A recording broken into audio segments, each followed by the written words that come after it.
जय श्री कृष्णा एवरीवन। दोस्तों, आज की वीडियो में आपका बहुत बहुत स्वागत है। जैसे कि आप लोगों को पता होगा कि मैंने माइक्रोसॉफ्ट वर्ड का कोर्स स्टार्ट किया था, जिसका मैंने पार्ट वन पहले से बना दिया है, जो कि लगभग 40 मिनट का वीडियो। अगर आपको मैं रिमाइंड कराना चाहता हूँ कि मैंने पार्ट वन के अंदर मैंने आपको बताया था कि एमएस वर्ड क्या होता है, उसके यूज क्या होते हैं। और आपको अगर लॉन्ग टर्म मेमोरी में अगर आपको एमएस वर्ड को याद रखना है कि आपको क्या क्या करना पड़ेगा।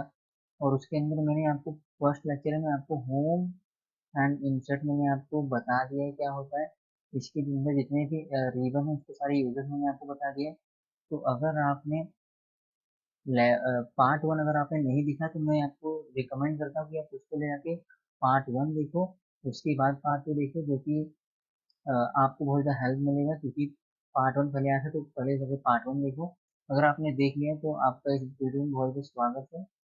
आज मैं आपको एम एस वर्ड के अंदर पेज लेआउट एंड प्रेफरेंसेस बताने वाला हूँ। उसकी यूजेज जितने भी रिबन है उसकी यूजेस बताने वाला हूँ। तो चलो वीडियो शुरू करते हैं। तो सबसे पहले मुझे ये सारी चीज़ें बताने के लिए आप पैराग्राफ चाहिए, तो मैं पैराग्राफ लेता हूँ। अगर आपने मेरा लेक्चर बता देखा हो तो आपको पता होगा कि पैराग्राफ मंगाने के लिए is equal to R A N D लिखना पड़ता है, एंड ब्रैकेट ओपन क्लोज करना पड़ता है, इसी एंटर पे क्लिक कर देना होता है। अभी देखो, जब हम लोग पेज लेआउट में आएंगे तो हम लोग का सबसे पहला चीज है थीम्स। तो अगर आप थीम्स में जाओगे तो ये जो आपका पैराग्राफ का फॉर्मेट है उसको चेंज कर देगा। यहाँ पर आपको बहुत सारे ऑप्शन मिल जाएंगे। जब आप थीम ले रहे हो, अगर आपको थीम को हटाना है तो रीसेट कर दो थीम को। एंड अगर आपको ब्राउजर में से थीम को लेना है थीम को, तो आप वहां से ले सकते हो। अगर आपको इस थीम को सेव करना है तो आप सेव भी कर सकते हो। देखो, फाइल के अंदर थीम को आप थीम वन के नाम से आप सेव कर सकते हो। तो मुझे नहीं करना तो मैं नहीं कर रहा हूँ। अभी ये जो पैराग्राफ है थीम का, उसको आप कलरिंग कर सकते हो। तो इसको कलरिंग करने के लिए सबसे पहले आपको इसको हेडिंग देना पड़ेगा। मैं होम पे जाऊंगा, हेडिंग दे दूंगा। उसके बाद पेज लेआउट पे आऊंगा एंड इसको जो भी कलर चाहिए वो दे दूंगा। अगर आपको कलरिंग देना है तो आपको सबसे पहले हेडिंग देना पड़ता है, वरना तभी आपका कलरिंग आएगा, वरना फिर अ, नहीं आएगा वो। उसके बाद है हमारा फॉन्ट।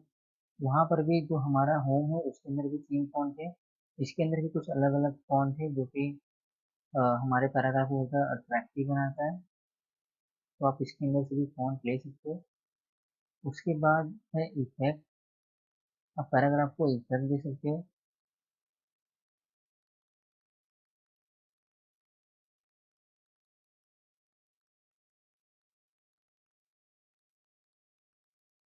वो ये जो सिर्फ जिसके अंदर हेडिंग एंड थीम का यूज हुआ है उसे उसी को कर देगा। और ये थोड़ा थोड़ा चेंजेस करता है, कुछ ज़्यादा सा खास यूज नहीं। उसके बाद हम लोग आते हैं मार्जिन पे। देखो, आप चाहते हो कि जो आपका पेज का लाइन है वो बहुत ज़्यादा बढ़ जाए, और जो बॉटम में देखो यहाँ पर लिखा है 0.5 एंड राइट में 0.5, अगर आप इसको देखो तो थोड़ा वो एकदम सेम साइज में आ जाएगा। जो राइट है एंड ऊपर से वो एकदम सेम होगा। अगर आप चाहते हो कि आप अपने से मार्जिन लो तो आप यहाँ पर जाओ एंड यहाँ पर से आप अपने आप खुद से मार्जिन दे सकते हो। देखो यहाँ पर देखो, इसका जो लाइन्स है वो बढ़ रहे हैं जैसे मैं इसके नंबर्स बढ़ाऊंगा। अगर मैं इसको कम करूंगा तो जो लाइन है वो कम हो रहा है। तो इसी तरह से आपको भी इसके अंदर, अगर आपको चाहते हो कि आप एक ही पेज के अंदर बहुत सारी चीजें लिख सको तो आप इसका मार्जिन बढ़ा दो। और अगर आपको बीच का बढ़ाना है तो आप बीच का बढ़ा सकते हो, लेफ्ट का। अगर आप चाहते हो कि राइट से हो तो राइट से भी बढ़ा सकते हो। अगर आपको मल्टीपल पेजेस चाहिए तो आप मल्टीपल पेजेस में, अगर आपको मार्जिन को चेंज करना है तो आप मल्टीपल पेजेस लेना एंड ओके में क्लिक कर देता हूँ। अभी देखो, इसके अंदर जो मेरा बॉटम था एंड वो सारे ये थे वो चेंज हो गया। मैंने इसको 0.80 रखा था, इसलिए इसका जो ज़्यादा नीचे तक इसका लाइन्स नहीं गए हैं। तो आई होप कि आपको मार्जिन समझ में आया होगा। उसके बाद हमें सीधे ओरिएंटेशन पे देखिए। ओरिएंटेशन में दो चीज़ें होता है, एक होता है पोर्ट्रेट एंड लैंडस्केप। अभी जिस हम लोग फाइल में है वो हम लोग को पोर्ट्रेट ही है। अगर मैं उसको लैंडस्केप करूंगा तो ये बहुत ज़्यादा थिकनेस्ड हो जाएगा इसका, मतलब बहुत ज़्यादा चौड़ा हो जाएगा। साइज, अभी हम लोग साइज में आते देखो, साइज में हम लोग इसको मान लो जैसे हम लोग को लेटर बनाना है तो हम लोग लेटर का साइज ले लेंगे। अभी हम लोग को कोई चीज़ अगर प्रिंट करना होता है तो आपको पता होगा कि जो हम लोग का पेज का साइज होता है वो A4 साइज होता है। और ए स्मॉल और ये सारे बहुत सारे आपको ऑप्शन मिल जाएंगे। अगर आप चाहते हो कि अपने मन से आप पेज का विड्थ एंड हाइट दे सको देना चाहते हो तो आप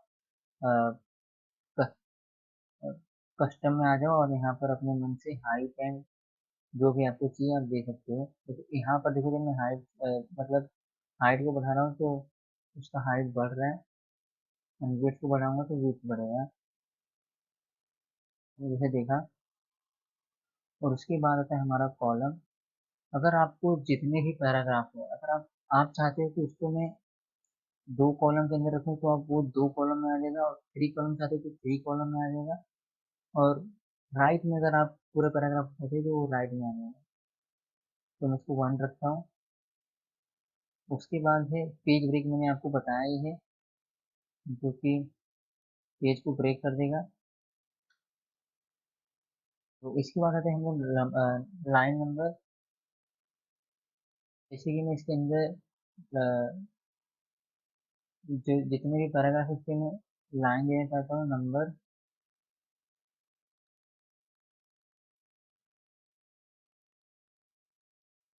तो मैं पेज लेआउट में जाऊँगा एंड यहाँ पर लाइन नंबर में जाऊँगा, तो मैं कंटिन्यूस कर दूंगा। देखो इसमें क्या हो रहा है कि जितने भी लाइन थे उसके अंदर जो फर्स्ट वाला लाइन है वो 2 में 1 2 3 4 जितने भी लाइन थे वो पूरे लाइन में नंबरिंग आ गया है।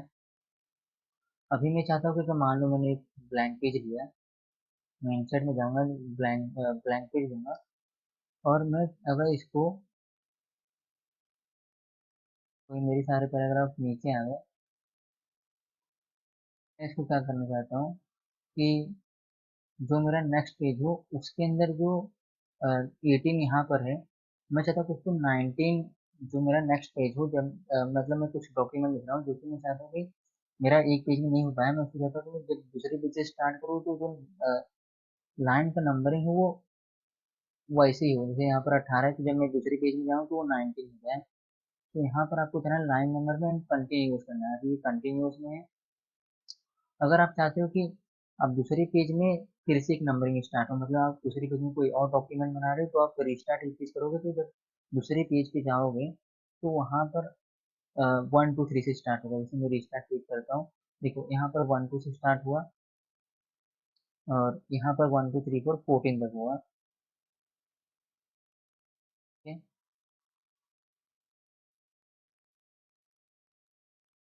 1 मिनट पहले तो मैं इस पेज को कट कर लेता हूँ।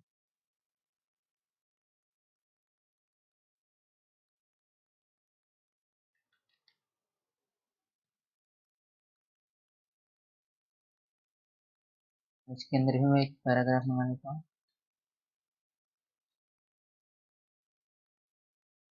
देखो तो इस पेज के अंदर जब मैंने रिस्टार्ट इस पेज किया है तो इस पेज के अंदर 1 2 3 4 पूरा 15 तक, इसमें इसके अंदर 14 लाइन्स थे, सो 15 भी आ गया क्योंकि मैं नया स्टार्ट करूंगा।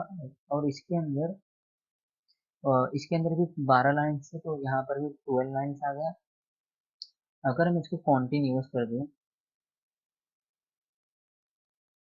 तो क्या होगा, जब मैंने इसको कॉन्टिन्यूस किया यहाँ पर 15 16 था, ठीक है, इसके अंदर 15 लाइन्स था।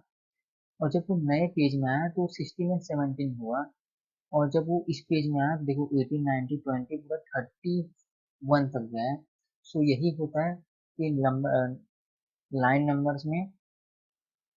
और आप चाहते हैं कि एक एक पैराग्राफ में अगर वो चेंजेस हो तो आप रीस्टार्ट ईच सेक्शन करो। जब वो पैराग्राफ चेंज होगा तो उसका जो लाइन का नंबर है वो भी चेंज हो जाएगा।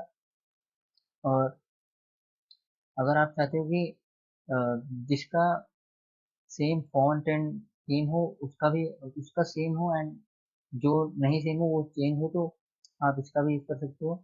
तो आई होप कि आपको लाइन नंबर समझ में आ गया होगा। अभी इसको नोन में रखता हूँ। अभी हाइपरनेशन पे आते हैं हम लोग। देखो हाइपरनेशन क्या होता है कि मान लो मैं कोई डॉक्यूमेंट लिख रहा हूँ एंड वो यहाँ से खत्म हो गया, और मैं चाहता हूँ कि वहां पर देखो, जब हम लोग कुछ लिखते हैं और हम लोग का वो पेज खत्म हो जाता है तो हम लोग वहां पर एक लाइन मारते हैं। तो हाइपरनेशन का भी यूज यही होता है। यहाँ पर जाऊंगा, हाइपरनेशन का यूज करूंगा। देखो यहाँ पर देखो, जो मेरा पिक्चर था ठीक आ गया, एंड जो वहां पर एक और ऑटोनॉमल क्या नाम था, ऑटोमेटिक वहां पर एक लाइन आ चुका है।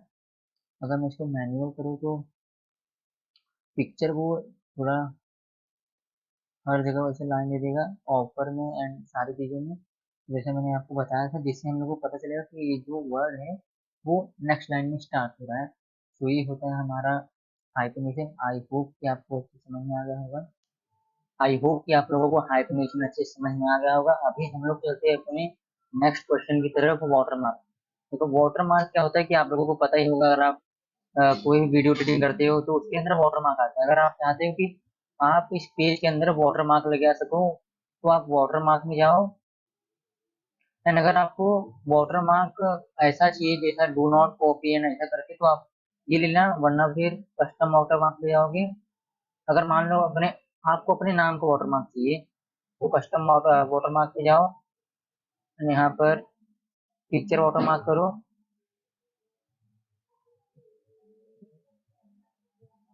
और टेक्स्ट वाटरमार्क करो।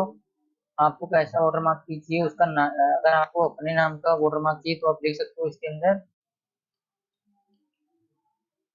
इसमें कंप्यूटर लिखता हूँ, मुझे कंप्यूटर का वाटरमार्क चाहिए। आप इसका थीम फॉन्ट चेंज कर सकते हो कि आपको उसका जो वाटरमार्क आएगा उसका फॉन्ट कैसा रहेगा। आप इसका साइज को बता सकते हो कि कितने साइज का आपको वाटरमार्क चाहिए। और वो जो वाटरमार्क होगा वो हॉरिजॉन्टली होगा या फिर डायगोनल होगा। ये हॉरिजॉन्टली कर देता हूँ एंड अप्लाई कर देता हूँ। अब देखो ये वाटरमार्क है कंप्यूटर नाम का। अगर आप चाहते हो कि अगर आप चाहते हो कि वाटरमार्क को हटाना है आपको, तो ये रिमूव वाटरमार्क करो। एंड इसके अंदर एक और चीज, अगर आपको पिक्चर का वाटरमार्क चाहिए तो आप पिक्चर का भी कर सकते हो। सिंपली आप इस पे जाओ।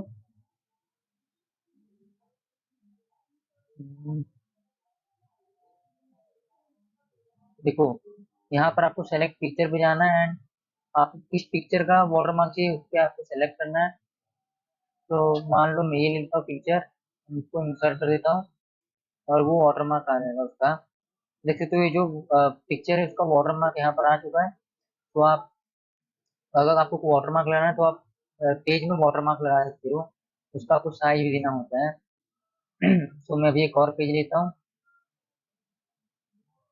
अब देखो, आई होप कि आपको वाटरमार्क भी अच्छे से समझ में आ गया होगा। उसके बाद है हमारा पेज कलर। पेज कलर के आपको नाम से पता चल जाएगा कि पेज कलर का यूज क्या है। अगर आप चाहते हो कि अपने पेज को आप कलरिंग करना चाहते हो तो आप पेज कलर का यूज कर सकते हो।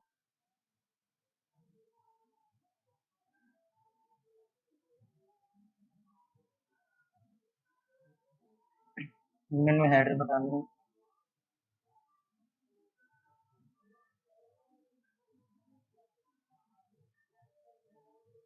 देखो ये मेरे से साइज पूछ रहा है कि आपको जो पेज का कलर का साइज है वो कहाँ तक चाहिए। सो अगर मुझे पूरा पेज चाहिए तो मैं यहाँ तक कर लूंगा, और ये मेरा पूरा पेज में पेज कलर आ चुका है। तो ये हो गया हमारा पेज कलर। इसके अंदर और एक चीजें हैं। अगर आप चाहते हो कलर हटाना चाहते हो तो नो कलर कर दो। यहाँ पर वो जो पेज का कलर था वो हट जाएगा। और आपने जहाँ पर जितना भी सेलेक्ट किया वहां पर ये आप कोई भी कलरिंग चेंज कर सकते हो। ब्लू चाहिए आपको, कोई भी कलर चाहिए आप यहाँ पर ले सकते हो। उसके बाद है हमारा पेज कलर हो गया। उसके बाद है हमारा पेज बॉर्डर। देखो पेज बॉर्डर का बहुत ही ज्यादा यूज होता है हमारे कोई भी डॉक्यूमेंट बनाने में। आपको अगर मान लो बायोडाटा, रिज्यूम एंड कोई भी अगर आप चीज बना रहे हो तो आपको यहाँ पर पेज का बॉर्डर देना पड़ेगा। आपका पेज बॉर्डर कैसा होगा, साइड साइड में लाइंस आ जाएगी। तो आपको पेज बॉर्डर का नेम से पता चलता होगा। आपको अगर पेज बॉर्डर चाहिए, अगर स्टाइल में चाहिए तो आप यहाँ से स्टाइल ले सकते हो। आपको 2 लाइन का पेज बॉर्डर चाहिए तो आप यहाँ से 2 लाइन का पेज बॉर्डर ले सकते हो। अगर आपको पेज बॉर्डर, अगर आपको कलर देना है, जो पेज बॉर्डर आएगा उसका कलर देना है, तो आप इसका पेज बॉर्डर कलर दे सकते हो। फॉर एग्जाम्पल मैंने ये स्टाइल लिया एंड ये कलर ले लिया हमारे पेज बॉर्डर का। अभी पेज बॉर्डर आएगा इसमें।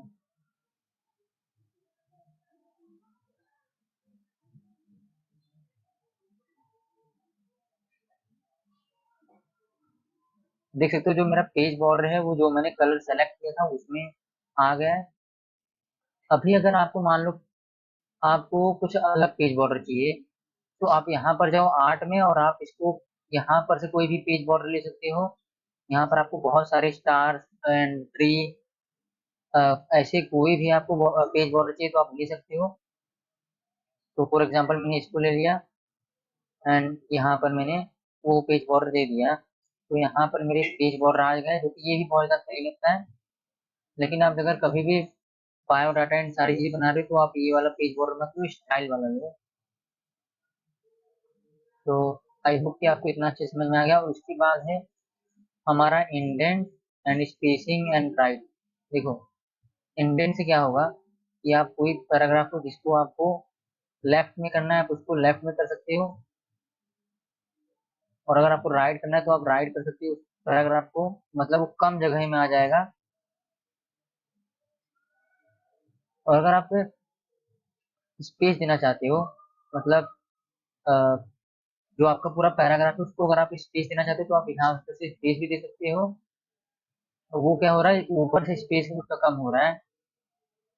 और अगर आप आफ्टर करोगे तो जो उसके नीचे का पैराग्राफ है उसका स्पेस, उसके नीचे का पैराग्राफ है वो पीछे जा रहा है। तो आई होप आपको स्पेसिंग एंड, अगर आप चाहते हो कि जो आपका पैराग्राफ है वो बहुत कम स्पेस हो दूसरे पैराग्राफ से, तो आप यहाँ पर से इसको कम कर दो। तो इसका जो ऑटो है सबसे कम जो यहीं तक होगा। तो आई होप कि आपको ये सारी चीज समझ में आ गया होगा। अभी है हमारा position and position, bring to front, send back and track working. ये सारी चीजें मैंने आपको बताया है इंसर्ट में। इंसर्ट में मैंने आपको बताया था जब भी कोई हम लोग पिक्चर यूज करते हैं।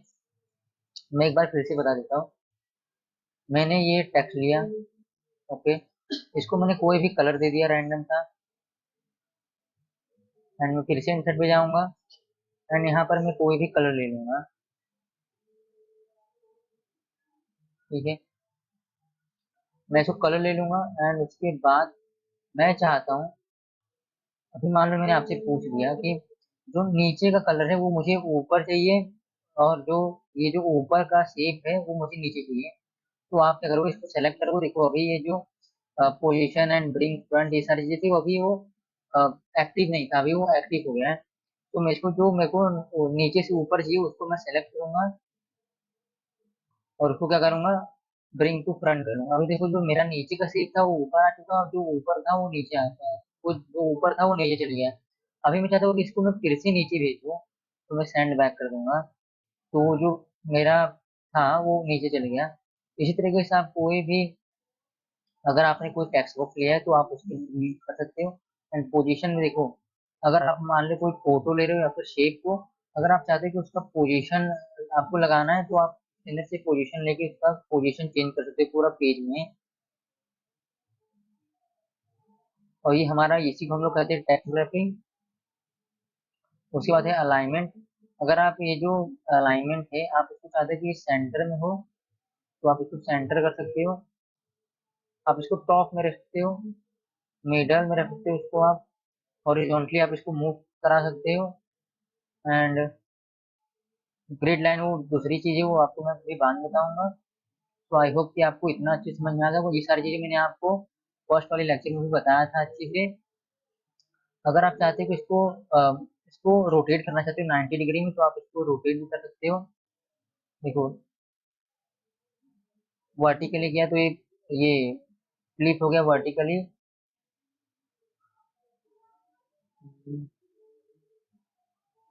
देख सकते हो ये रोटेट हो रहा है। और आप मोर रोटेशन आप जाओगे तो आप अपने मन से भी चूज कर सकते हो कि आपको कैसा रोटेशन रोटेशन चाहिए, स्क्वायर में चाहिए, बिहाइंड में। तो आप इसको सिंपली उतना ज़्यादा मगजमारी करने की जरूरत ही नहीं, आप इसको ऐसे भी रोटेट कर सकते हो। हम्म, इसमें नहीं आ रहा है, एक मिनट।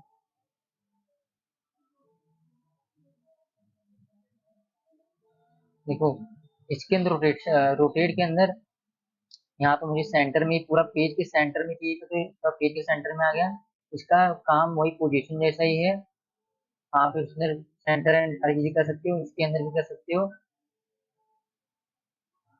तो आई होप कि आपको position, build to front and send back, ये सारी चीजें समझ में आ गया होगा अच्छे से। अभी जो हमारा पेज लेआउट था, उसके अंदर मैंने आपको सारी चीजें बता दिया है। आई होप कि आपको उसमें से सारी चीजें अच्छे से समझ में आ गया होगा, आपके जितने भी डाउट क्लियर हो गए होंगे। तो अभी हम लोग बढ़ते हैं अपने टेबल ऑफ कंटेंट की तरफ। जो टेबल ऑफ कंटेंट को बताने से पहले मैं कुछ बना लेना चाहता हूँ। जैसे अगर आपको टेबल ऑफ कंटेंट यूज क्या होता है, मैं आपको वो बताता हूँ। देखो, अगर आपने मान लो कोई बड़ा सा डॉक्यूमेंट लिखा है, अगर आपने उसके अंदर चैप्टर लगाए हैं, हेडिंग्स लगाया है, तो आप तभी टेबल ऑफ कंटेंट का यूज कर पाओगे। अदरवाइज आप टेबल ऑफ कंटेंट का यूज नहीं कर पाओगे, वो टेबल ऑफ कंटेंट का यूज होगा ही नहीं। तो आपको अगर टेबल ऑफ कंटेंट यूज करना है, तो सबसे पहले हेडिंग देना सबसे ज्यादा जरूरी है। तो मेरे पास अभी दो पेज है, ये जो शेप है इसको मैं कट कर लेता हूँ। अभी मैं क्या करूंगा, यहाँ पर हेडिंग दे दूंगा। मान लो मैंने यहाँ पर हेडिंग दिया है कंप्यूटर, और ये जो मेरा पेज का कलर है उसको भी मैं चेंज कर लेता हूँ। ठीक है, मैंने पेज का कलर भी चेंज कर लिया है। अभी जो मेरा कंप्यूटर वर्ड है, इसको मैं हेडिंग दूंगा, और मैं हेडिंग यहाँ से दूंगा। देखो, मैंने यहाँ पर हेडिंग दे दिया, तभी काम करेगा page content of table of content, otherwise वो काम नहीं करेगा। और मैंने यहाँ पर भी हेडिंग दे दिया CPU। ठीक है, और मैं हेडिंग पे जाऊंगा एंड एक हेडिंग दे दूंगा, और इसके नीचे मैं एक पैराग्राफ लिख लेता हूँ।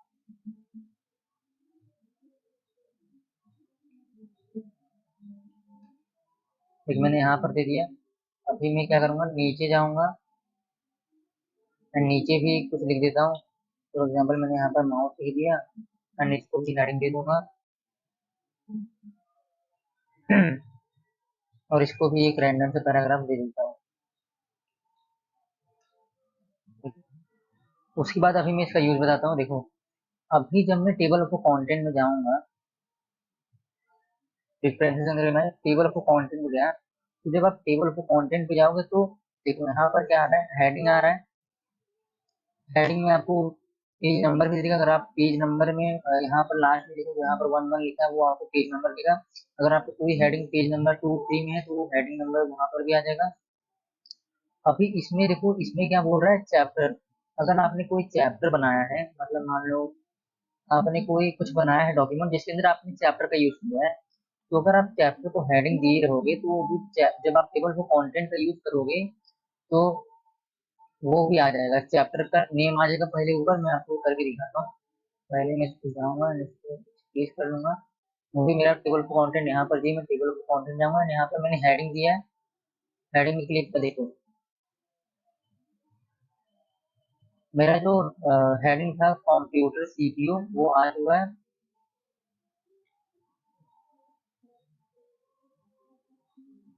और देखो, अभी जितना हेडिंग है ना, सब आ गया। ये देखो, CPU के अंदर मैंने इतने सारे हेडिंग चेंज कर दिए थे, तो ये CPU के अंदर सारे हेडिंग से आ गए हैं। देखो, ये हेडिंग में था पहले से ही। तो ये मतलब टेबल ऑफ कंटेंट में अगर आप जिस चीज को अगर आपने हेडिंग दिया वही चीज आएगा, वरना फिर और कुछ नहीं आएगा। तो मैंने इसको हेडिंग हटा दिया है। फिर मैं इसको एक बार ऐसा करता हूँ कि टेबल ऑफ कंटेंट रिमूव कर लेता हूँ। ठीक है, मैंने टेबल ऑफ कंटेंट रिमूव कर लिया है। ये जो जितने भी पैराग्राफ हेडिंग्स में है, उसको मैं हटा लेता हूँ। नॉर्मल कर लिया मैंने अभी इसको। अभी जब मैं टेबल ऑफ कंटेंट का यूज करूंगा, तो कंप्यूटर CPU एंड माउस आएगा सिर्फ, और उसका पेज नंबर आएगा। मैं रेफरेंस में जाऊंगा, टेबल ऑफ कंटेंट में जाके टेबल ऑफ कंटेंट एरिया देखो, जो मेरा कंप्यूटर है वो एक मेरा हेडिंग है, जिसके अंदर मैंने कंप्यूटर के बारे में नहीं बताया, लेकिन अगर आप ऐसा बताते हो तो ये पेज नंबर 1 में है, और जो हमारा सीपीयू है वो भी पेज नंबर 1 पे है, इसलिए यहाँ पर सीपीयू भी उसका जो पेज नंबर है वो भी दे दिया। और एंड माउस जो है वो मेरा पेज नंबर 3rd में, नहीं सेकंड, सेकंड मेरे को, तो मेरा माउस है वो पेज नंबर,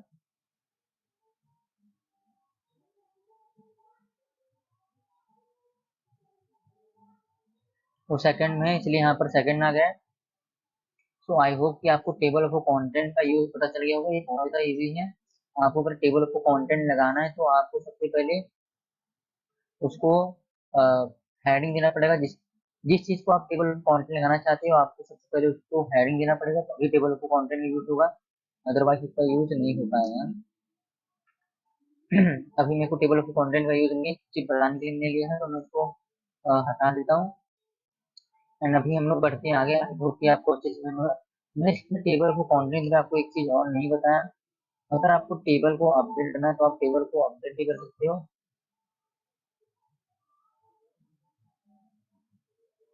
देखो, आप वो चाहते हो तो पैराग्राफ को भी आप यहाँ पर लेके आओ, सेलेक्ट करो, देखो यहाँ पर इसके अंदर हेडिंग आ गया है। अभी जब मैं टेबल ऑफ कंटेंट हटाऊंगा तो जैसे आपने पहले देखा था कि ये भी आ गया था, तो वही हो रहा है यहाँ पर। अभी आप एक अपडेट का ऑप्शन आ रहा है, तो अगर मैं इसको करूंगा तो जो मेरा ये हेडिंग था, मैंने जिसको अभी पैराग्राफ को हेडिंग दिया, वो हेडिंग यहाँ पर आ गया, on the insert tab the gallery and सारी चीजें। तो अपडेट एंड ऐड टेक्स्ट में यही होता है। तो अभी मैं इसको हटा लेता हूँ, आई होप कि आपको अच्छे से कंटेंट समझ में आ गया होगा।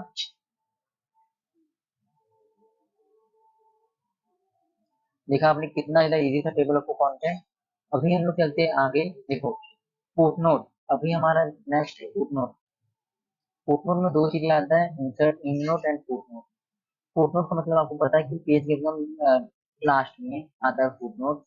अभी हम लोग फुटनोट लगाते हैं कितनी, अगर आपको मान लो कुछ लिखना है कि अ, कुछ कुछ भी लिखना है, आपको अपना नाम लिखना है या फिर डेट एंड सारी कोई भी चीजें लिखना है, तो आप इंसर्ट फुटनोट करोगे जब, तो ये पेज के एकदम लास्ट में आ जाएगा, ठीक है। और यहाँ पर आप कोई भी चीजें लिख सकते हो। और मान लो अगर मैं अभी फुटनोट लगाया, अभी मैं एक इंडोर लगाता हूँ।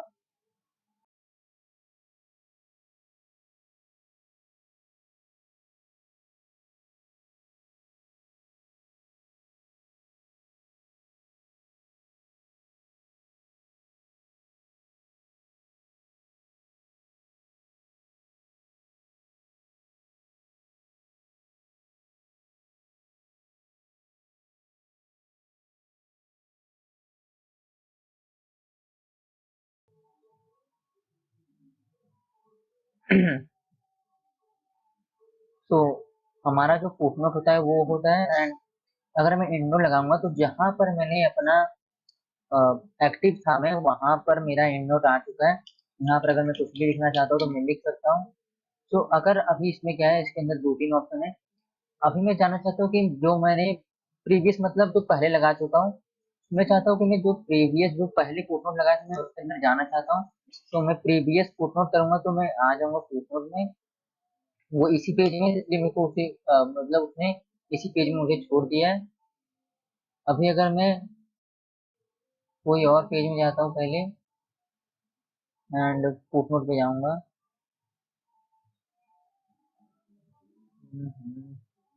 देखो, मैं अपने जो नोट था उसके अंदर आ चुका हूँ, क्योंकि मैंने यहाँ पर इंसर्ट नोट किया था। तो आई होप कि आपको फुटनोट एंड एंडनोट का यूज पता चल गया होगा। अभी मैं इसको फुटनोट को लगा करके, क्योंकि मुझे अभी इसका यूज पता तो आने वाला है, डिफरेंसेस के अंदर उसके सारे यूजेस हैं। अभी क्या है हमारा इंसर्ट सिटेशन।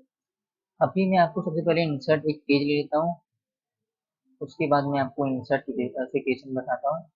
वो इंसर्ट सिटेशन का यूज क्या होता है वो मैं आपको बताता हूँ। आपको मान लो कोई भी डॉक्यूमेंट आप क्रोम में थे या फिर कुछ आप पढ़ रहे थे, आप चाहते हो कि वो डॉक्यूमेंट को आप एमएस वर्ड के अंदर लाना चाहते हो, तो आपको जो सिटेशन का यूज यही है। आपको मान लो कोई स्पीच है, आपने क्रोम में पढ़ा और आप चाहते हो कि वो उस स्पीच को आप एमएस वर्ड के अंदर ला दो बिना कुछ लिखे। तो आप सिटेशन का यूज हुआ यही होता है। आप उसके अंदर ऑथर का नेम एंड सारी चीजें लिख सकते हो यहाँ पर। इंसर्ट सिटेशन में जाओगे, देखो यहाँ पर आप जो वेबसाइट लिए हो उसको किसने लिखा है, उसको किस कंपनी के द्वारा लिया गया। आप इसके अंदर बहुत सारा ऑप्शन है। आप कोई बुक सेक्शन ले सकते हो, जनरल आर्टिकल ले सकते हो, आर्टिकल इन पीरियोडिकल ले सकते हो, कॉन्फ्रेंस। ये सारी चीजें आप कहीं बाहर से लेते ही हो। फिल्म ले सकते हो, इंटरव्यू ले सकते हो। तो आप इतनी सारी चीजें बाहर से लेते हो। तो मैं एक वेबसाइट पे जाऊंगा, मैं आपको एक एग्जांपल दे के बताता हूँ। अगर मैं सारे बताने जाऊंगा तो बहुत ज्यादा मतलब वीडियो लंबा हो जाएगा, क्योंकि इसके अंदर बहुत सारे ऑप्शन है। सो मैं इस पे पहले जो मेरा अभी जिस पे मैं एमएस वर्ड पे एक्टिव हूँ उसको मैं मिनिमाइज कर लेता हूँ। ओके, अभी मैं जाऊंगा गूगल क्रोम में एंड यहाँ पर मैं सर्च मारूंगा स्पीच ऑफ महात्मा गांधी। ठीक है मैं इसके अंदर एंड मैं एक वेबसाइट के अंदर जाऊंगा। इस पे मान लो मैंने गया एंड मैं जितना भी मेरे को लेके आना है स्पीच को, मैं यहाँ पर से सेलेक्ट कर लूंगा। मान लो मैंने इतना लिख दिया, देखो ये विकिपीडिया है। ठीक है, और आप अगर अगर आप पढ़ रहे हो इस स्पीच को और आप चाहते हो कि इसका जो यहाँ पर कहीं ना कहीं इसका नेम दिया होगा, जिसको जिसने इसको स्पीच को लिखा है उसका नेम भी यहाँ पर दिया गया होगा। तो अभी तो मेरे को नहीं दिख रहा है, तो मैं ऐसे ही सेलेक्ट कर लेता हूँ और कुछ भी अपने मन से नेम दे दूंगा। इसको मैं सेलेक्ट कर लूंगा, कॉपी कर लूंगा, सॉरी। इसको मैंने कॉपी कर लिया। अभी मैं चाहता हूँ कि इसको मैं अपने एमएस वर्ड के अंदर लेके आ दूँ। तो मैं एमएस वर्ड के अंदर जाऊंगा। ठीक है, मैं अपने एमएस वर्ड के अंदर गया एंड मैं इस वाले पेज पे जाऊंगा और मैं यहाँ पर से पेस्ट कर लूंगा। होम पे जाऊंगा एंड पेस्ट कर दूंगा। देखो मेरा जो स्पीच मैंने सेलेक्ट किया था वो यहाँ पर आ चुका है। अभी मैं चाहता हूँ कि इसको मैं सिटेशन दूँ। इंसर्ट सिटेशन, मैं ऐड न्यू सोर्स पे जाऊंगा। ठीक है, इसको मैंने वेबसाइट से लिया था, तो मैं इसको वेबसाइट से मतलब वेबसाइट ही रखूंगा। अभी उसके अंदर मैंने आपको जैसे बताया कि उस पर कोई ऑथर ने लिखा होगा, तो मैंने वो मतलब पढ़ा नहीं है इस चीज को, तो मुझे वो ऑथर का नाम नहीं पता, तो मैं कुछ भी अपने मन से ऑथर लिख देता हूँ। तो अगर मैंने महात्मा गांधी ही लिख दिया। ठीक है, अभी इसको मैं कॉर्पोरेट ऑथर ऑथर भी कर देता हूँ। अभी जो वेब पेज का नेम क्या था हमारा, स्पीच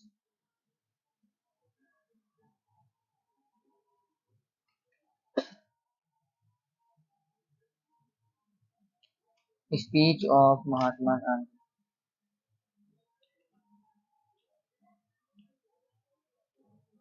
और प्रोडक्शन ऑफ कंपनी, देखो कंपनी वंपनी तो इसके अंदर आएगा ही नहीं। आपको ईयर लिखना है कि ये कब स्पीच को बोला गया था। तो मैं 1947 लिख लेता हूँ, क्योंकि क्विट इंडिया का जो स्पीच था वो तभी बोला गया था। मैं मंथ कोई भी सेलेक्ट कर लेता हूँ। फॉर एग्जाम्पल मैंने 7 ही सेलेक्ट कर लिया। डेट सेलेक्ट कर लेता हूँ संडे। ईयर असिस्ट मतलब वो कब लोगों के सामने इंट्रोड्यूस किया गया था। तो मैं ईयर लिख लेता हूँ 1950। ओके, अभी मैं मंथ असिस्ट कर लेता हूँ, 5वां मंथ। डे असिस्ट कर लेता हूँ मंडे, इसका शॉर्ट फॉर्म लिखना। अभी हमारा आता है यूआरएल। यूआरएल क्या होता है, देखो यूआरएल के अंदर हम लोग वहां पर, अभी मैं आता हूँ पहले फ्रॉम के अंदर। हाँ हमारा फ्रॉम,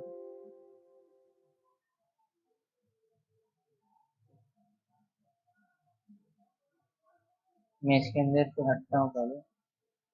अभी मैं इसके अंदर जाऊंगा, देखो इसके अंदर एक यूआरएल आ रहा है, इसी को बोलते हैं यूआरएल। इसको मैं सेलेक्ट करूंगा एंड मैं अपने एमएस वर्ड के अंदर आऊंगा एंड इंसर्ट सिटेशन पे जाऊंगा। अभी ये फिर से सब कुछ मांग रहा है। इसके अंदर अगर मैं अ, इसको मेडिट करना चाहता हूँ। अभी मेरे को फिर से बनाना पड़ेगा। अभी जब मैं उसको यूआरएल को दूंगा तो क्या होगा मालूम है? जब मैं उस यूआरएल को दूंगा, आप भी एक बार ऐसा करके लेना रहेगा। जब मैं उस यूआरएल को दूंगा तो मुझे एक ऐसा बॉक्स बन के आएगा एंड उसके अंदर जितनी भी चीजें थी सब आ जाएगा। मैं एक सीधा तो यूआरएल पे एंड लिख देता हूँ, उसको पेस्ट कर लेता हूँ। देखो यूआरएल मैंने पेस्ट किया।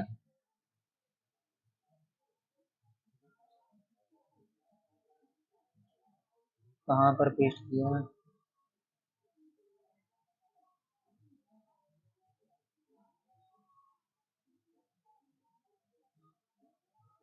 देखो अभी मैं इसके अंदर बिब्लियोग्राफी गया एंड जो मेरा स्पीच था उसको जो मैंने सेलेक्ट किया था और ऑथर का नेम एंड सारी चीज मैंने लिखा था। उसके बाद मैं वीडियोग्राफी गया एंड यहाँ पर मैंने एक सेलेक्ट कर लिया, जिससे मुझे उसका फॉर्मेट पता चल गया एंड उसके अंदर सारी चीज लिख गया। मतलब शॉर्ट टर्म में लिख गया, जैसे एक समरी बोलते हैं।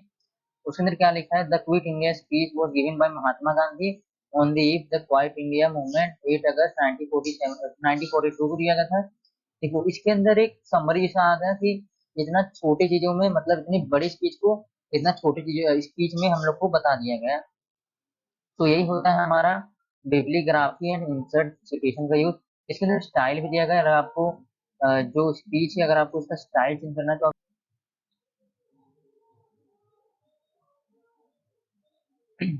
आप इसका स्टाइल चेंज कर सकते हो। जैसे मैं चिकागो है,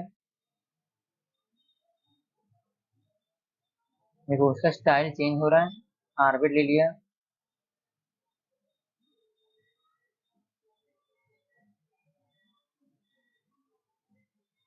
तो ये हो गया हमारा स्टाइल एंड ये हमारा जो मैंने जितने भी मतलब बिजली इंसर्ट स्टेटमेंट बनाए हैं वो सारी चीजें आ गई है। अगर इसको एडिट करना है तो मैं यहाँ पर से एडिट भी कर सकता हूँ। देखो ये इसके अंदर मैंने यूआरएल लग गया है मेरे अपने यहाँ भी। तो अगर आपने कोई सिचुएशन बनाया, आप चाहते हो उसको एडिट करना है तो आप यहाँ से एडिट भी कर सकते हो। उसके बाद अब इंसर्ट कैप, उसके आई थिंक आपको यही होता है बिब्लियोग्राफी एंड इंसर्ट सिटेशन। आपको कोई भी पैराग्राफ या फिर कोई भी कुछ भी आप इसके अंदर लाना चाहते हैं तो आप इंसर्ट सिटेशन का यूज करके लेके आ सकते हो। तो आई होप कि आपको bibliography, insert, footnote and and note, ये सारी चीजें आपको अच्छे समझ में आ गया होगा। अगर आपको समझ में आ रहा है ना तो एक बार लाइक कर दो यार। तो अभी मैं क्या करता हूँ कि ये जो स्पीच है उसको मैं कट कर देता हूँ।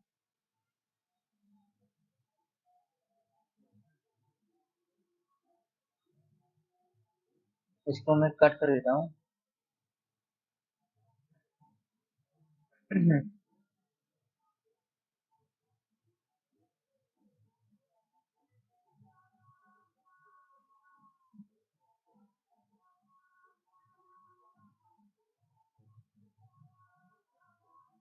मैंने बिब्लियोग्राफी एंड वो सारी चीजें कट कर दिया है।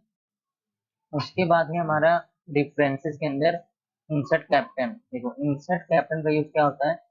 अभी मान लो मैंने कोई फिगर है मैंने लिया है, उसका भी मैं आपको यूज बताऊंगा।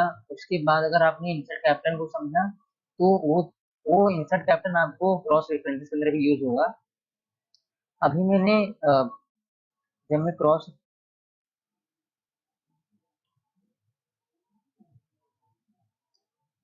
अभी जब मैं इंसर्ट कैप्टन के अंदर जाऊंगा,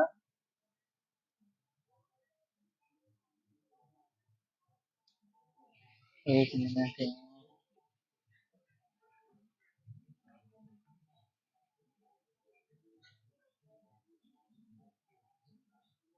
मैं एक ब्लैंक पेज लेता हूँ। कुछ ब्लैंक पेज के अंदर मैं आपको बताता हूँ। अभी जब मैं पेज रेफरेंसेस के अंदर जाऊंगा एंड मुझे कैप्टन का यूज पे जाऊंगा तो ये क्या बोल रहा है? फिगर एंड इक्वेशन ये सारी चीजें बोल रहा है एंड टेबल है इसके अंदर। टेबल है, ठीक है। मैं आपको फिगर एंड टेबल बताता हूँ और दो चीजें आप अपने हिसाब से ट्राई करना। अभी मैंने एक फिगर लिया, मैं पिक्चर पे जाऊंगा एंड पिक्चर पे आने के बाद एक पिक्चर को इंसर्ट करूंगा। तो जब मैंने कीबोर्ड को इंसर्ट किया एंड मैं चाहता हूँ कि इसके अंदर मैं कैप्टन लगाना चाहता हूँ। तो मैं प्रेफरेंसेस लेने जाऊंगा एंड कैप्टन पे जाऊंगा। देखो फिगर है, ये जो कीबोर्ड है ये फिगर है, इसके अंदर मैं कैप्टन लगाना चाहता हूँ। मैंने कैप्टन लगा दिया। अगर आप चाहते हो उसका कोई और नेम हो, फिगर की बजाय कोई और नेम हो, तो यहाँ पर आप उसका नेम लिख सकते हो। And इसको मैं ओके कर दूंगा। और देखो यहाँ पर फिगर 1 आ गया है, तो मैं इसको रब कर दूंगा। एंड इसके अंदर मैं जो भी चीजें लिखूंगा ना, वो इंसर्ट कैप्टन में आ जाएगा। अभी इसका मैं यूज आपको बताता हूँ। अब जब मैंने इसको लगा दिया है, अभी मान लो मैं टेबल के अंदर मुझे इंसर्ट कैप्टन लगाना है। मतलब इंसर्ट कैप्टन का यूज यही होता है कि अगर आपको कोई चीज यूज करना है, आप चाहते हो कि वो जो फिगर है उसके नीचे मतलब एग्जैक्टली नीचे वो चीज लिखा जाए। और जब जब आप उसको सेलेक्ट करो तो वो जो फिगर का नीचे लिखा गया है, वो सेलेक्ट हो। तो ये होता है हमारा उसका यूज इंसर्ट कैप्टन का। अभी मैं आपको उसका यूज बताता हूँ। उसका भी क्रॉस रेफरेंस बहुत मतलब यूज है। अभी मैंने इंसर्ट पे जाऊंगा एंड एक टेबल को ड्रॉ करूंगा।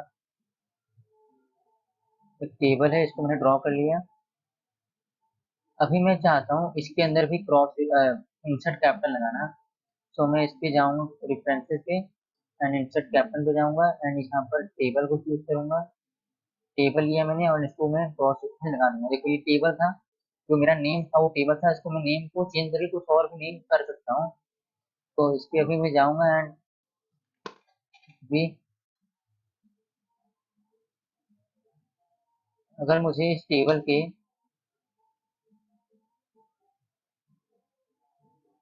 हम्म,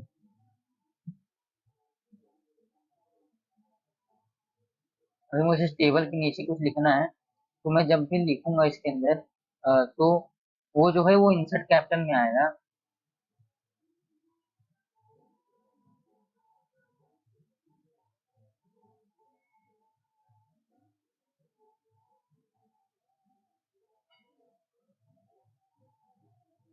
फिलहाल तो मैं टेबल को कर देता हूँ। अभी देखो इंसर्ट कैप्टन का भी आपको अच्छे से यूज नहीं पता चलेगा, मैं समझता हूँ। अभी अगर आप इंसर्ट टेबल ऑफ फिगर्स करोगे तो जितने भी आपने फिगर बनाए हैं, वो ये सारे जो यहाँ पर दिख जाएगा एंड टेक्स्ट भी। तो अभी मैं क्रॉस रेफरेंस देता हूँ एंड आपको सारी चीजें अच्छे से समझ में आएगा। देखो क्रॉस रेफरेंस क्या होता है, मैं पहले बुक मार्क बना लेता हूँ ताकि मेरे को बुक मार्क बताना है। एक मैं बुक मार्क बनाता हूँ फटाफट से एंड मैं बुक मार्क पे जाऊंगा, तो नेम सेलेक्ट कर लूंगा।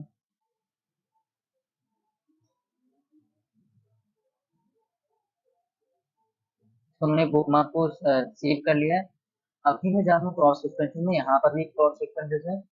यहाँ पर मैं जब जाऊंगा तो मैं हेडिंग पे जाऊंगा एंड देखो हेडिंग कंप्यूटर है, सीपीयू है एंड माउस है।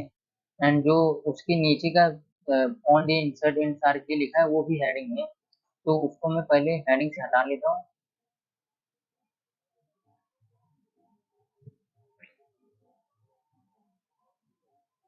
देखो ये भी मेरा हेडिंग था, अब वो नहीं आएगा क्योंकि मैंने इसको हेडिंग से हटा लिया है। अभी मैं क्रॉस सेक्शन पे जाऊंगा एंड हेडिंग पे जाऊंगा, तो यहाँ पे मेरा तीन ही चीज आ रहा है।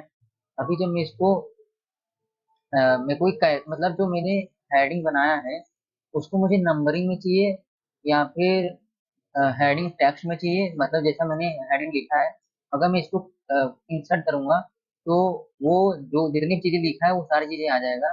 देखो जब मैंने इसको हेडिंग टेस्ट किया टेक्स्ट किया तो कंप्यूटर आ चुका है, लेकिन ये तीनों नहीं आया। अभी अगर मैं पेज नंबर करूँ,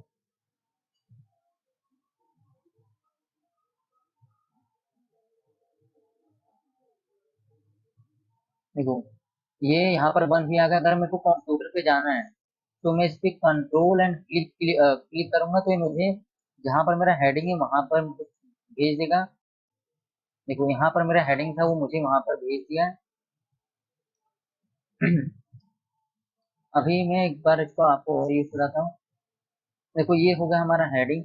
लेकिन मुझे अगर बुकमार्क पे जाना है, तो अगर मैं बुकमार्क टेक्स्ट करूंगा तो जो मेरा बुकमार्क लगा गया है उसका मुझे टेक्स्ट मिल जाएगा। जैसे मैं इंसर्ट करूंगा तो देखो मैंने डॉक्यूमेंट पे टेक्स्ट अपना जो बुकमार्क था उसको लगाया था, तो उससे मुझे पता चला कि जो मेरा बुकमार्क है वो डॉक्यूमेंट टेक्स्ट पे लगा हुआ है और वो मेरा बीटे के नाम से सेव है।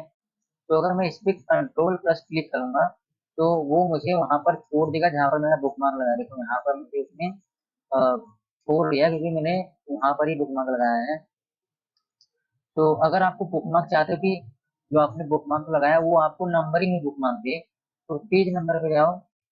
तो पेज नंबर पे जो अभी फिलहाल हुई, तो मैं फिलहाल दूसरे पेज नंबर पे जाता हूँ एंड यहाँ पर मैं क्रॉस सेक्शन में जाता हूँ एंड पेज नंबर को इंसर्ट करता हूँ।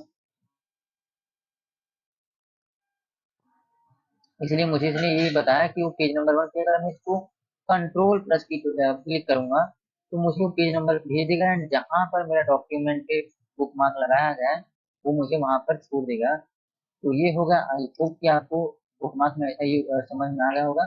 एंड इसके अंदर एक दो चीजें और है। अगर आप चाहते हो कि वो आपको पैराग्राफ नंबर बताए तो आप वो भी दे सकते हो। फिलहाल मेरे पैराग्राफ नंबर नहीं दिया है। जब मैं पैराग्राफ नंबर दूंगा तभी ये काम करेगा।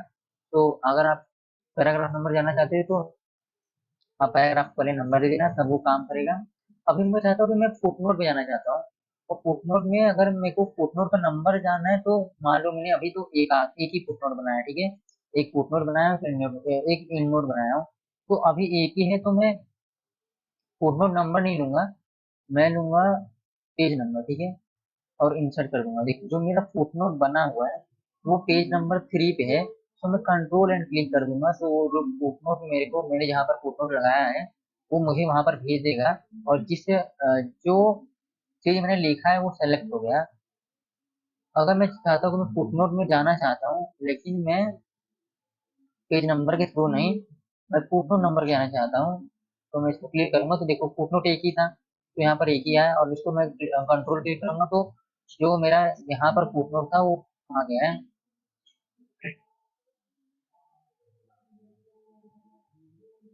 अभी देखो इन नोट है। इन नोट मैंने एक ही लगाया है और उसके अंदर कुछ लिखा नहीं है। तो अगर मैं इन नोट नंबर जानना चाहता हूँ तो मैं नंबर ले सकता हूँ। पेज नंबर तो आपको नहीं बताया नहीं तो मैं इसको ले सकता हूँ। देखो मैं फुटनोट के सामने ही हूँ, जो मेरा इन नोट है उसके सामने ही हूँ। देखो यही है मेरा इन नोट वहां पर है। तो अगर मैं यहाँ पर लेता हूँ फॉर एग्जाम्पल देख लो, मैं पेज नंबर को नहीं, मैं इन नोट नंबर को लेता हूँ एंड इंसर्ट करता हूँ। तो जो मेरा इन नोट है वो एक ही लगा हुआ है। और अगर मैं इस पे कंट्रोल क्लिक करूँ,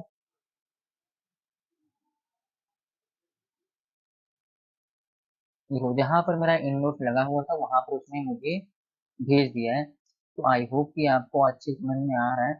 अभी देखो उसके अंदर फिगर भी है, वो फिगर अभी जहां पर मैंने फिगर में इंसर्ट कैप्टन लगाया है वो वहां पर मुझे छोड़ देगा।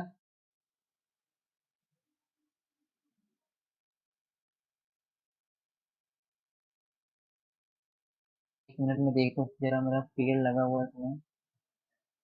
मेरा देख सकते हो जो फिगर था,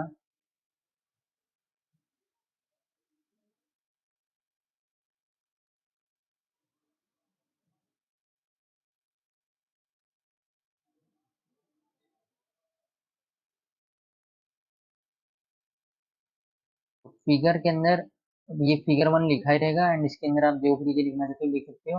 अभी मैं इस डॉक्यूमेंट के अंदर हूँ एंड मैं चाहता हूँ कुछ के अंदर मैं जाना चाहता हूँ। तो मैं फिगर करूंगा एंड इंटायर कैप्टन करूंगा और इंसर्ट कर दूंगा। तो यहाँ पर मुझे फिगर वन आ गया। अभी मैं इसको कंट्रोल प्लस क्लिक करूंगा तो क्योंकि मैंने वहाँ पर टेक्स्ट किया था तो इसलिए फिगर बना आ गया। अभी उसको कंट्रोल एंड क्लिक करूंगा तो जहाँ पर मैंने फिगर लगाया वो मैं वहां पर चले जाऊंगा। जैसे तो मैंने यहाँ पर फिगर लगाया था मेरा कीबोर्ड का, तो मैं यहाँ पर आ गया। मैंने वहां पर गलती की थी कि तो मैंने फिगर था उसको रफ कर दिया था, इसकी वजह से वो हट गया था। तो मुझे करना क्या था, अगर आपको कुछ लिखना है इस फिगर पे तो आपको करना क्या है कि फॉर एग्जाम्पल इसको रफ कर देता हूँ अभी एंड इस पे मैं राइट क्लिक करूंगा और यहाँ पर इंसर्ट कैप्शन पे जाऊंगा एंड यहाँ पर आपको जो भी लिखना है, यहाँ पर आपको जो भी लिखना है आप लिख सकते हो। पहले न्यू टेबल पे जाओ और आपको यहाँ पर जो जितनी चीजें लिखना है, आपको कुछ लिखना है ऐसे कीबोर्ड के बारे में तो यहाँ पर आप लिख सकते हो। और वहां पर जब यहाँ पर फिगर आ रहा है जैसे मैं लिख देता हूँ, कीबोर्ड इज सो यूजफुल,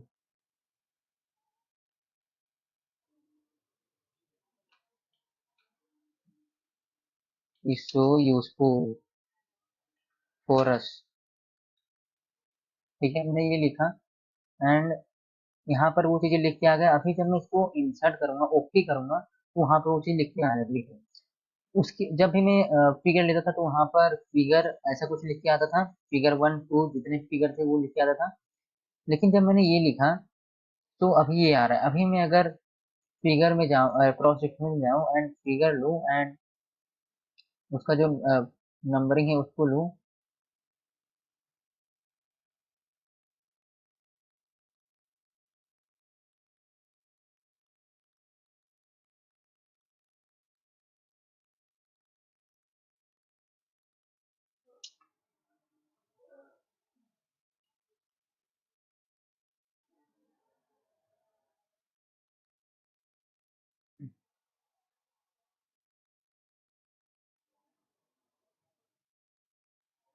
देखो, अ, आप लोगों को अगर मतलब फिगर 1 लिखते रहे तो भी मतलब मैं भूल गया था।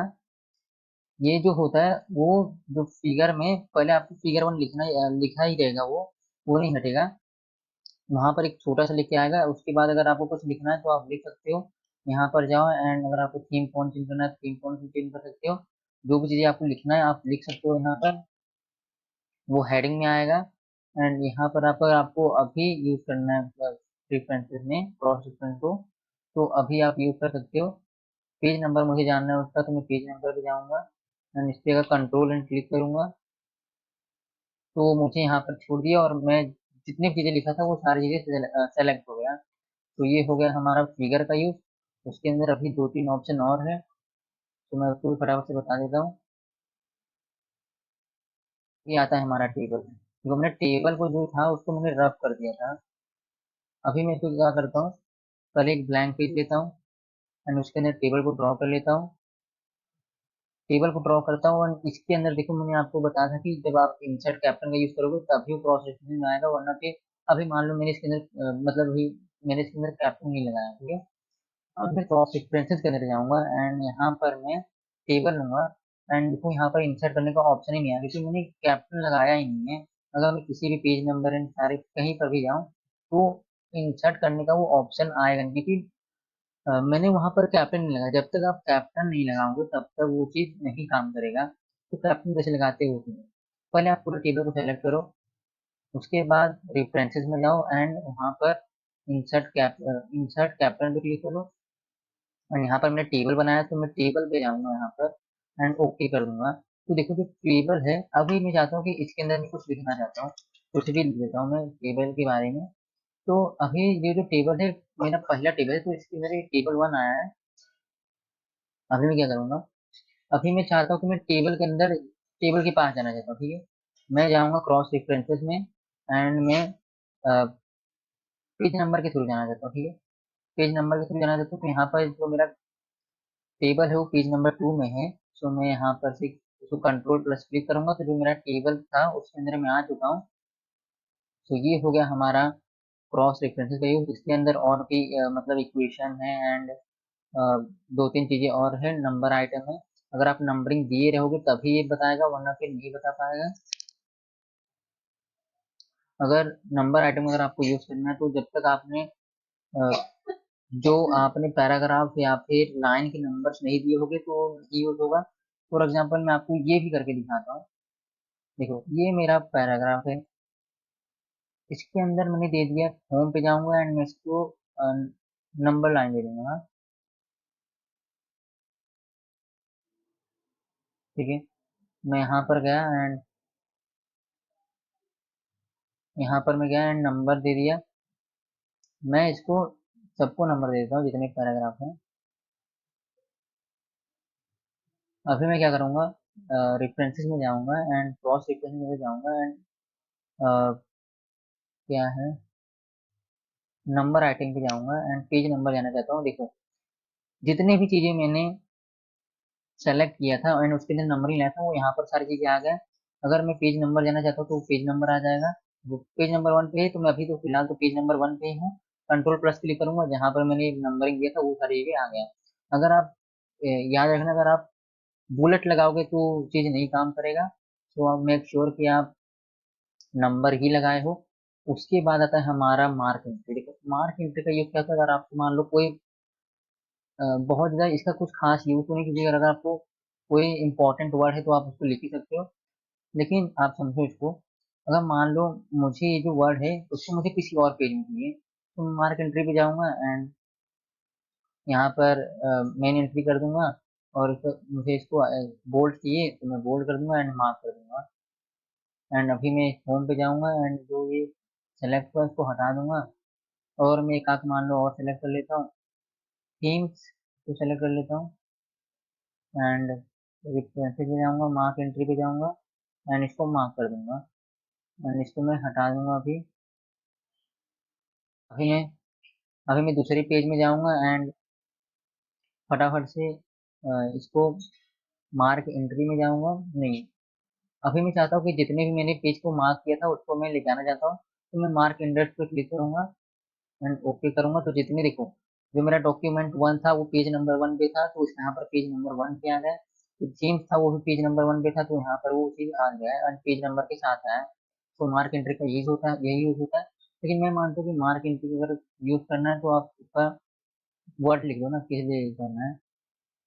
इसमें क्या होता है कि इसमें डिफरेंस क्या है कि मार्क एंट्री जो था वो बिना मतलब उसके कोई टेबल वेबल नहीं आ रहा था, लेकिन इसके अंदर वो टेबल में आएगा। फॉर एग्जाम्पल मैंने इसको क्लिक किया, मार्क सिटेशन पे जाऊंगा एंड इसको मार्क कर दूंगा, तो ये गिग आ गया। मैंने अभी मैं होम पे जाऊंगा एंड इसको अनएक्टिव कर दूंगा एंड प्रेफरेंसेस पे जाऊंगा। एक और मैंने ले लेता हूँ, कंटेंट ले लेता हूँ एंड मार्क सिटेशन पे जाऊंगा, इसको भी मार्क कर दूंगा। और उसके बाद मैं जाऊंगा रेफरेंसेस में एंड यहाँ पर मैं उसको टेबल में लेके आना चाहता हूँ। तो मैं टेबल पे जाऊंगा, यहाँ पर मैं इंसर्ट टेबल ऑफ ऑथोरिटीज करूंगा, ऑल कर दूंगा। देखो जो मेरा कंटेंट एंड योर डॉक्यूमेंट था वो एक केसेस में आया, लेकिन मेरे को अगर मेरे को उस चीज को टेबल में लेके आना है तो यहाँ पर केसेस की बजाय कैटेगरी में जाऊंगा एंड यहाँ पर मैं जितने सारे ऑप्शन मिले मुझे जैसा लिखा है ना मैं वैसा लिखा दूंगा। अरे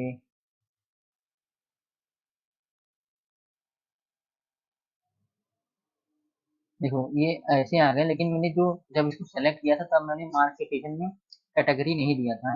अगर मैं कैटेगरी दिया होता तभी वो आता है ऐसा, लेकिन मैंने नहीं दिया था तो नहीं आ रहा है। तो आप अगर आपको जिस कैटेगरी में वो वर्ड चाहिए तो आप दे दोगे तो वो आ जाएगा। सो आप लोग देख सकते हो कि जो मेरा पेज लेआउट एंड रेफरेंसेस वो फिनिश हो चुका है। मैंने उसके अंदर के आपको सारी चीजें मतलब समझा दिया है अच्छे से। तो आई होप कि आपको अच्छे समझ में आ गया होगा। मैं मानता हूँ कि आपको अभी पहले टाइम में देखो क्रॉस रेफरेंसेस किसी को नहीं आता अच्छे से, तो आप जब अगर क्रॉस रेफरेंसेस को अपने आप से बार बार प्रैक्टिस करोगे तो आपको क्रॉस रेफरेंसेस अच्छे से आ जाएगा। तो अगर आपको वीडियो पसंद आया होगा तो लाइक कर देना, सब्सक्राइब भी कर देना। Thank you so much for watching.